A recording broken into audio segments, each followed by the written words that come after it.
Okay, so let's talk about Alien Earth Episode 4. This is a little bit of a slower paced episode compared to the first three, but it is building up a lot of things that are going on simultaneously here, and I can see all of the little threads that will probably lead to the ultimate destruction of Prodigy. And I kind of want to cover this review going character by character because each individual character is dealing with something very specific and unique unto themselves that I think will, of course, eventually all become one gigantic problem that everybody has to deal with. But let's start with Wendy. So Wendy was shown at the end of the last episode to have possibly some kind of connection to the aliens as she was going through the corridors and able to pick up and sense some of the sounds that they were making that other people couldn't hear. And to her, it was so distinctly significant that it was giving her headaches and causing her to fall down, pass out, and she wakes up being basically observed and worked on by some of the scientists here.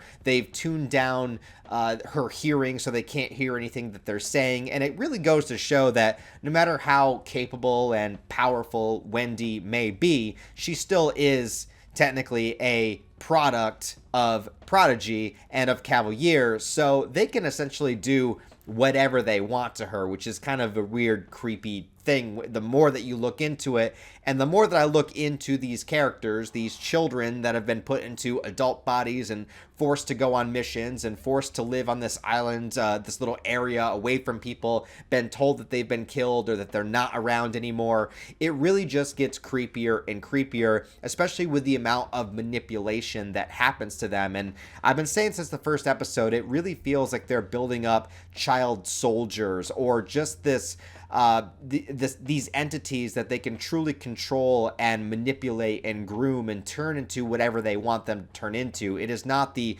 childhood superhero Peter Pan wonders that it's made up to be. It really is something much darker than that. And what I really like is that the one scientist character and his wife kind of are picking up on this, and they have a conversation outside the facility about that, about how strange it is, and actually bringing up, I think, a lot of the concerns and criticisms that the audience has had about why would you send a bunch of children to investigate this crashed ship and bring back these dangerous animals, these dangerous creatures.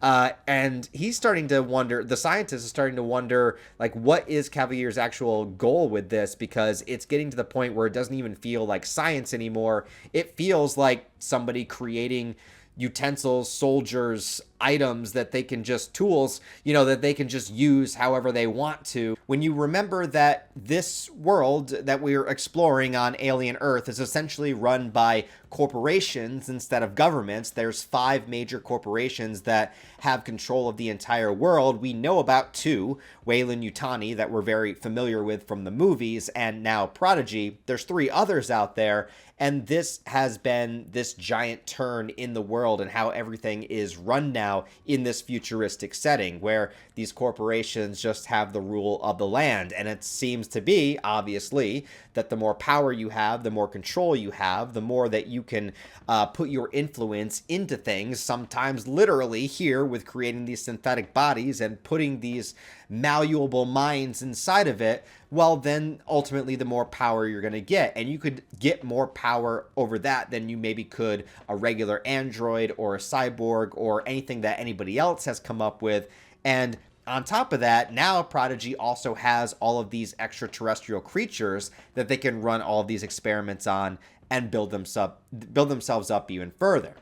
Now, getting away from what I originally started is that we got to talk about Wendy. So I did say in the last review that I was going to be a little bit annoyed if they gave Wendy a specific kind of mental connection with the aliens. I don't think it's necessary, and it's not really a plot element that I ever really want in Alien. The only time I can really accept it is in Alien Resurrection, because it makes a little bit more sense with how the clone was created with the DNA merging. But here, since she's just a synthetic body, I didn't really find any kind of like mechanical necessity for her to be connected to the aliens. What they do in the episode is that they show that she's somehow been able to tap into the frequency in which the aliens communicate. Now, I can be okay with this idea because it's not like she has some kind of mental connection or biological connection to the aliens. She's just able to kind of hear their communication in her head, and she can't translate it. She can't make sense of what they're saying to one another, if they even have a language. They don't. It's not a language they're speaking, but it's like sounds and clicks and vocal intonations and stuff like that, and she's just able to hear it and kind of like process it in her mind and even be able to replicate it. So she's doing the clicks and doing the frequencies and speaking their quote-unquote language without even really knowing what she's saying. So that makes a little bit more sense to me, and I can kind of go with that she would just be able to tap into those frequencies in a way that the others haven't been able to figure out yet. I'm okay with that so far. I'm still a little hesitant on what they do with it, but we'll see. But anyways, just to jump to the very end of the episode with Wendy, she goes to the lung that they took out of her brother. They after he was stabbed in the last episode, they did an operation on him where he woke up on the operating table. They took away his bad lung, gave him a synthetic lung, I guess. So I guess he's technically a cyborg now, depending on how loose the definition is. But they took his lung and they implanted the alien embryo that they took out of the facehugger in the last episode. And at the end of this episode, the chestburster comes out. And I was wondering if one singular lung was enough to gestate what these the aliens are, if that was going to be enough nutrients, if that was going to be enough biology for them to kind of create their bodies from. But it looks pretty much exactly like a normal chestburster. You know, it's like it's got the longer tail and stuff, which is something we don't normally see, but that is part of those creatures. Like I've seen that design plenty of times. I even have a plushie with the long tail. So like that's a chestburster right there. And Wendy was able to start doing the imitation of the sounds and clicking noises to kind of momentarily confuse and slightly subdue the chestburster. And that's where the episode ends. So really curious about where they're going to go with that. And that's really the only kind of alien, you know, xenomorph-ish action that we get in the episode. Can I pick that dog? No. Can I pick that dog? Also strange, the characters are calling the creature the xenomorph, which we know as the audience that they're xenomorphs, but where did the characters in the show get the term xenomorph from? I'm kind of curious. I might have missed that. Somebody explain that. Now, a big character I have to talk about in this episode is Nibs. Now, this is the ginger girl, one of the kids in the synthetic bodies that was starting to kind of go off the deep end after the experience at the crashed spaceship, where she's questioning what she is, if she's human. She's looking in the mirror, poking her own eyeballs out, not having a good time adjusting to being in a synthetic body. And in this episode, she shows up to the two scientists and tells them that she's pregnant. They, of course, know that that's impossible because synthetic bodies cannot get pregnant. And she is convinced that she is with child. And this is a obvious coping mechanism to deal with all of the traumatic stuff that she's just experienced and to give herself that sort of certainty that I am human, I'm still human, I can have a child, I'm pregnant, we're going to have a baby, it's going to be great. Like she's losing it. She is losing it completely. She is going to be the first failed experiment out of many of this group of children that just was not able to adjust to the transfer, and she even is in a position where she might be violent because she's talking to Sylvia, the one female scientist that's kind of like the mother of the group, and when she gets agitated, she jumps across the room and kind of grabs her by the collar. At which case, you know, the scientist calls in the guards to take her back to her room and then whispers to them that once she's in there to lock the door and inform the higher ups. So I don't know what's going to happen with this character, but she's probably not going to be easy to deal with, not going to be easy to... what are they going to do? Like, you know what I mean? Like, do they just dispose of her? I mean, all these kids are supposedly dead anyway, so is this their plan if the experiment went wrong to just get rid of them? Did they prepare for any of these possible outcomes? Are there contingencies for somebody losing their sanity during the transfer? I don't know, but I think that is one of the most interesting elements that's happening right now.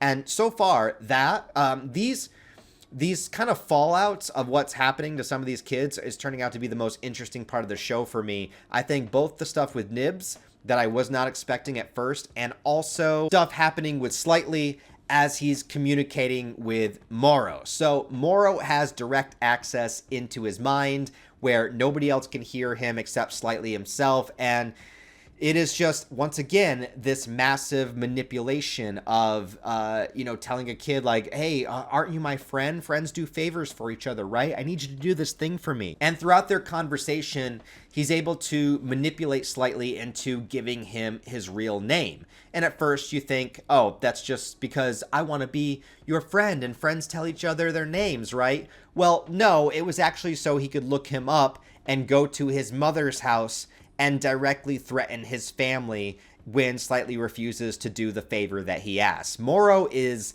not taking no for an answer, and he is calm, he is calculated, he knows exactly what to do to get this kid to do his bidding, and him being in the mother's house was probably the biggest moment of tension that this show has had so far, as to we don't really know how far Morrow is willing to go at this point. Like, we know that he's willing to sacrifice the entire crew on the ship to save his own ass. That has been shown, but we don't really know how far he's willing to go when he himself is the threat of danger. Like, he is the danger. We know that he's willing to, close the door, seal it shut, weld it shut so that everyone gets killed except for him. But how far is he personally willing to go in order to hurt or torture somebody else to get what he wants? He's perfectly fine manipulating this kid as much as he wants to, but now that he shows up at the mother's house, how far was he willing to go there? And I think it's because I didn't know, as an audience member, that scene built up a lot of tension. So I do like that. And he did change his plan a couple of times. First, he wanted Slightly to steal one of the alien eggs and bring it to him. But when that wasn't going to happen, he said, okay, how about this? Just bring a person, a human being, a living person, to the egg. This is what's going to happen. Creature's going to jump out on his face. It's going to be a little weird for a day or two, but then the creature's going to fall off. And I believe Morrow is going to somehow get the person. Like, he's going to come get the person. So that way they would have the specimen inside of somebody to take to Weyland-Yutani or whatever he's going to do with it. So the question becomes, who is Slightly going to choose? And that answer becomes extremely obvious throughout the course of the episode, where he realizes that his mother and his siblings are in potential danger. He's not allowed to see them. He's segregated from them.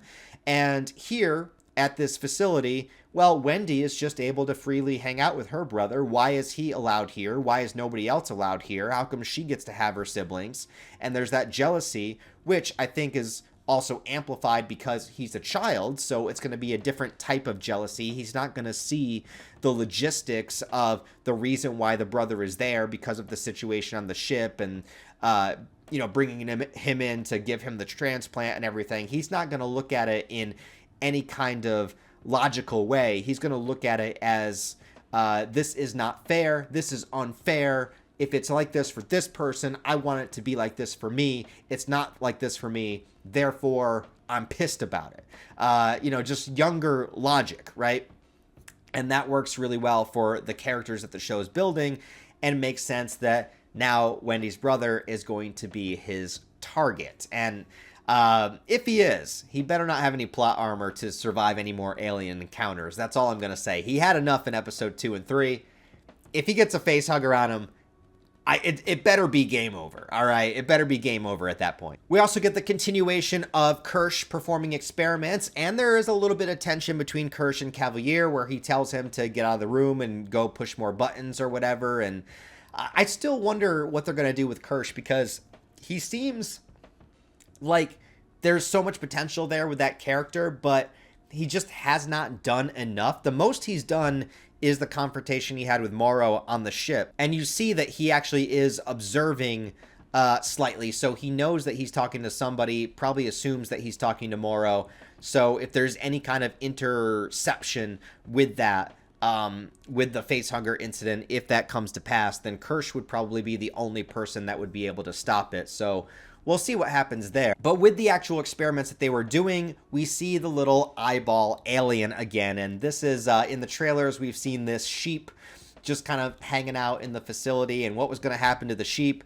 Well, they let the eyeball alien into its cell and immediately crawls up on it, rips out the sheep's eye, embeds itself in the sheep's skull, becomes the eye. It looks like it's standing awkwardly. And now the eyeball creature, just like it became the cat, has become the sheep. And it's creepy. It's weird.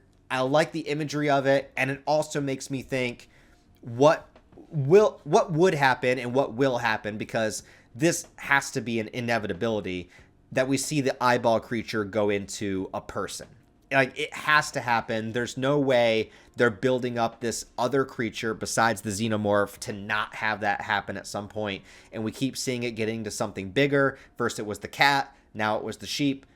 The next logical step, it's got to go into a human. And if it does, is it going to be able to, like, communicate? You know, is it going to be able to use the human to speak and to say what it wants? Like, I don't know. I don't know what it can be able to do, but I'm very, very curious about that. We also haven't seen what the plant creature does yet. We saw it on the ceiling of the spaceship, and it kind of started to open up a little bit and search for something organic, but we didn't see what it did. The little bugs, they're still captured. The little things that, like, suck your blood and get gigantic. And now we have the xenomorph. So those are all the creatures that we've seen so far, I believe. I don't think I've missed any. So all of them are going to probably have the next stage of what they're going to do. We now have a chestburster that is free, that is there with Wendy. And we know from the Alien films, it takes less than a day for that thing to grow. And in Alien Romulus, we see another stage in between where it forms this, like, cocoon on the wall and, like, births itself out. I don't know if they're going to go that route or if we're just going to not see it. But this is a xenomorph in the making. So we have one that can exist. I still do think it's a little weird to still look exactly the same, only being birthed from one organ as opposed to being inside of a full living being. But whatever. Science, bitch. I get it. So yeah, I'm really excited to see where they go with this. Like I said, I'm kind of okay with Wendy just being able to pick up the frequencies. It's not like she's translating it. It's not like she knows what their communication is. It's just that she can hear it. She can access it. That's fine with me. The stuff going on between Morrow and Slightly, I think, is the most interesting part of the show, along with what's happening to Nibs. So really, really excited to see what happens with that. And other than that, I don't have any... I don't think I have any particular theories of the next episode. I imagine that the chestburster creature is probably going to be captured and contained, and they're probably going to have some kind of observation of the xenomorph. And if Slightly is able to get the facehugger onto Wendy's brother, that might also access some kind of frequency, some kind of communication between the living xenomorph and the creature that's inside of I can never remember that character's name, but Wendy's brother. If that's the case, and I'm sure at some point all of these creatures are going to be let loose in some capacity. Eyeball creature is going to get into a human. The other creatures are going to be unleashed, and probably the 5 entities that own the world. I imagine by the end of this series, that Prodigy is no longer going to be one of them. But we'll see what happens. Anyways, guys, if you've watched Alien Earth Episode 4, let me know what you think about it down below. I really enjoyed the episode. Thought it had a lot of good building blocks to it. Excited for things to come. Leave all your thoughts, theories, comments down below. Also, please like the video and share it if you want to. YouTube is a cruel mistress, as I often say, and you know, I could really use the help here, especially if you thought about Patreon or channel memberships. Even $1 a month goes a long way. It could really help me out. But other than that, I hope you guys enjoyed the video. Thanks for watching. I'll see you next week.